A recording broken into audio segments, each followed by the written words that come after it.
भवत्याः नाम अवगतं? पुरुषाणां कृते भवतः नाम, स्त्रीणां कृते मम नाम, स्वयं स्वस्य नाम भवत्याः नाम किं?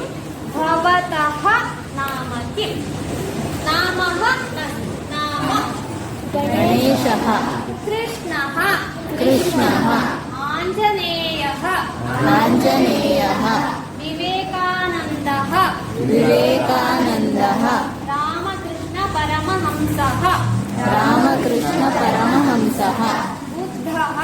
बुद्धः, सुभाष चन्द्र बोसः,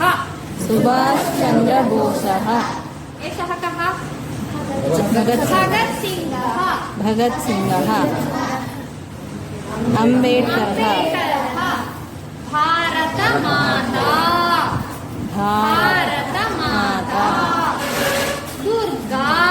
दुर्गा, सरस्वती, लक्ष्मीः, सः गणेशः, सः दर्शयतु, हस्ते दर्शयतु, सम्यक् अभिनयं कुर्वन्तु, लज्जा मास्तु, सर्वे कुर्वन्तु कृपया। गणेशः, एषः कः?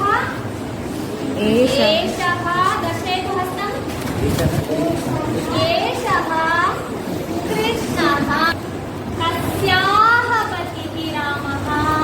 सीतायाः पतिः रामः, पार्वती शिवस्य पत्नी, शिवः कः?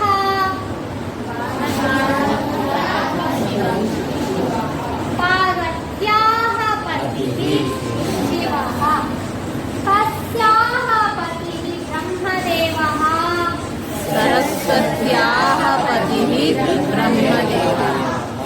जयतु संस्कृतम्, जयतु संस्कृतम्, जयतु मनुकुलम्, जयतु मनुकुलम्, जयतु जयतु संस्कृतम्, जयतु जयतु संस्कृतम्, जयतु जयतु मनुकुलम्, जयतु जयतु मनुकुलम्। पठत संस्कृतम्, पठत संस्कृतम्, वदत संस्कृतम्, वदत संस्कृतम्,